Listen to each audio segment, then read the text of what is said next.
There are moments when the world grows quiet, and something older than memory begins to stir. On a night like that, the divine woman sat alone. Not lost, not broken, just listening to a silence that felt awake.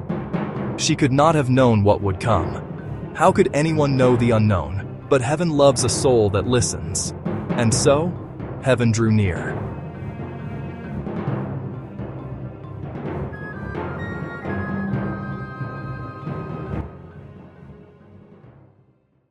It began as a pressure, gentle, then curious, in the center of her forehead, not a headache, not a tension.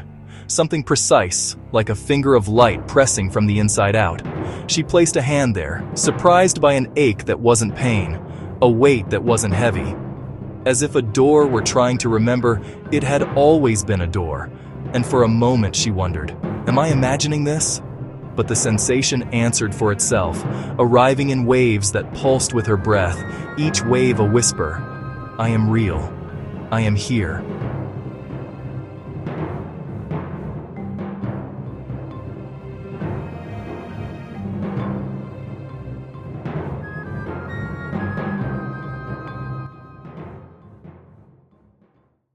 People think knowledge comes first, but sometimes the body knows before the mind learns the words. And on that night, her body asked a question. What if there is an eye that sees without seeing? What if sight is more than light, and truth is more than proof? She did not have teachings for this. No textbooks, no lineage by her bed, no mentor counting beads in the corner. Only a pulse, steady, insistent, at the center of her brow.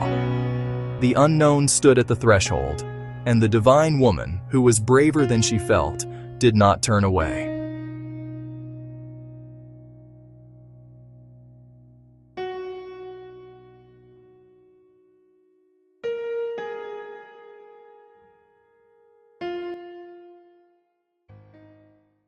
How do we name what we have never been taught? We begin as children do. We point, and we say, this. The divine woman searched for a word to cradle the mystery. She read that some call it Ajna, the third eye, a temple of inner sight, a lantern lit by the soul. Her breath slowed. The pressure bloomed again. Not sharper, not softer, just undeniable. She closed her eyes, and the dark behind her lids filled with a low, steady light. A sentence rose in her like dawn.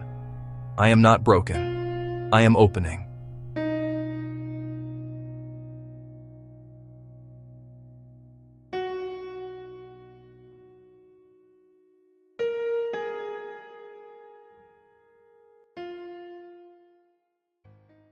Awakening is not always thunder.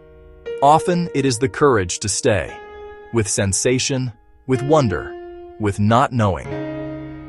The divine woman placed one hand over her heart, one hand over her brow, and whispered, if this is holy, be gentle with me. In that prayer, a subtle alignment began. Her breath and the pressure found each other. Inhale, light widens. Exhale, light deepens. Inhale, remember. Exhale, release. Carl Jung taught that the psyche seeks wholeness, that we are drawn to our center as rivers are drawn to the sea. And sometimes the center answers back, not with words, with presence.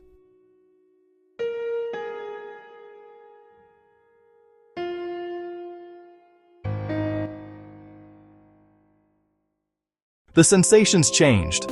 A tingling behind the eyes, a coolness along the scalp, a heat in the palms as if prayer were a fire that warms from the inside out.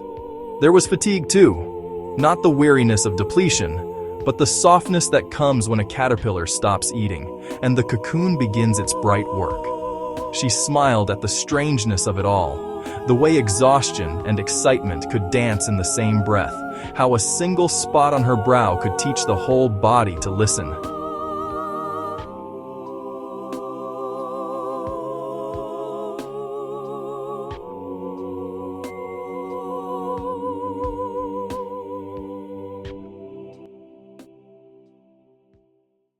By morning, the world had changed and not changed at all. Streets were still streets, faces still faces, but something in her seeing had widened. She noticed patterns.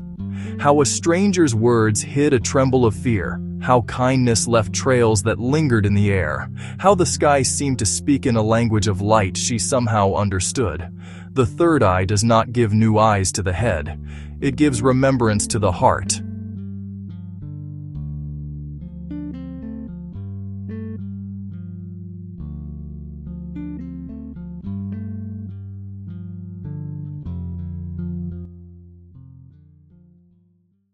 Every opening invites a test.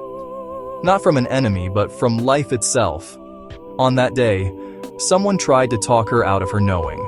A small violence dressed as casual doubt. Once that might have pulled her under. But she had touched the quiet inside her skull, and it had changed her. She did not argue. She let the river be the river, and the stone be the stone. Truth defended itself in time, as it always does. The pressure at her brow pulsed once. A bell rung in a chapel no one else could see, and she walked on.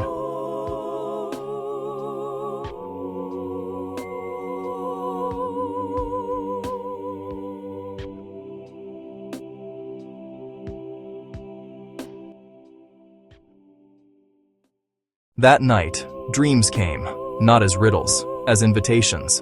A feather floated through a dark room and landed on her hand. A key appeared where no doors stood, yet somehow opened a horizon. She woke with a calm she had not known since childhood, the kind that does not deny the world's pain, but refuses to let pain be the final word. She wrote it all down, not to solve it, but to welcome it. And the act of welcoming widened the light.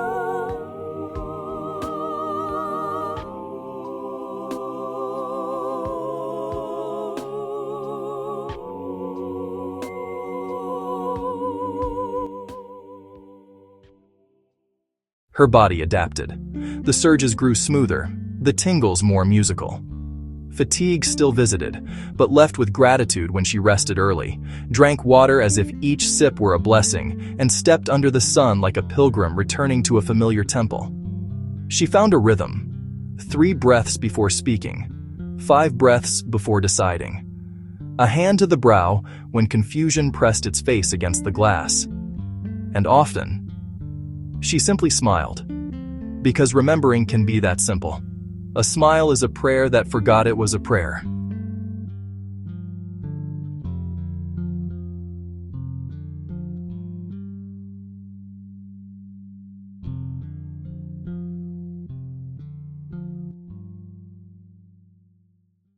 The third eye is not a trick, not an escape hatch from the human world.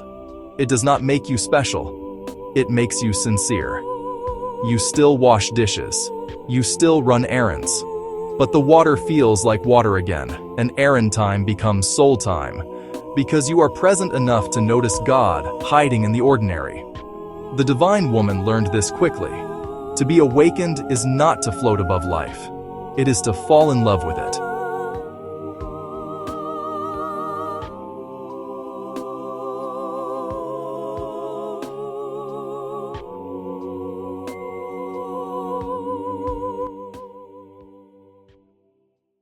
There is a gaze the awakened carry, not a stare, not a performance, a warmth that tells the other, I see you, and I'm not trying to fix you.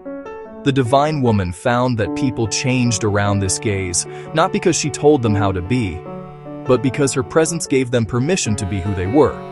Healing is not always a doing. Sometimes it is a seeing.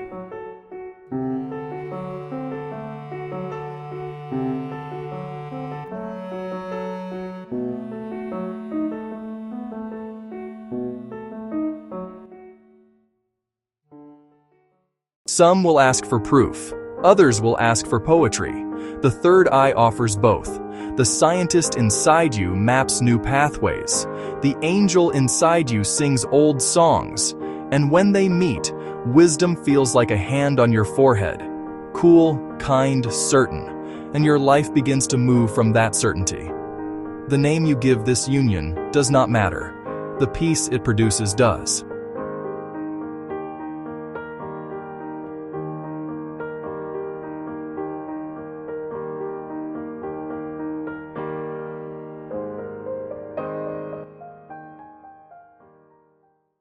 Weeks passed.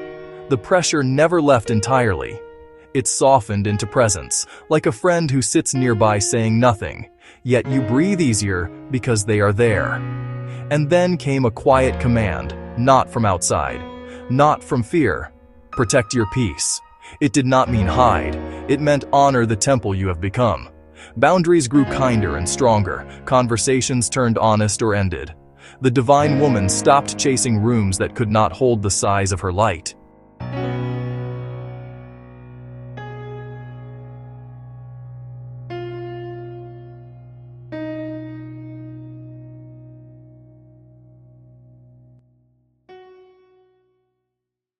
She had not asked for this, but some blessings arrive like rain on a summer night.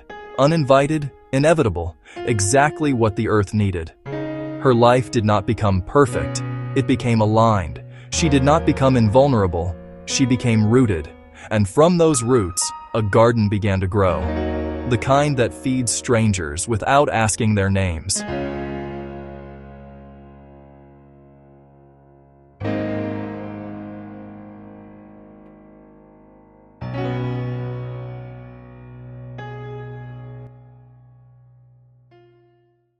The divine woman sometimes laughs at how it began. A pressure in the center of her forehead, an ache that wasn't an ache, a knowing without a name. She knows now that the third eye is not an eye at all. It is a remembrance, a reunion of sight and soul, where seeing and loving become the same motion. And when she meets a seeker who whispers, "I felt something here, like a door," she smiles, touches her brow, and says, "Yes, be gentle with it. It is opening."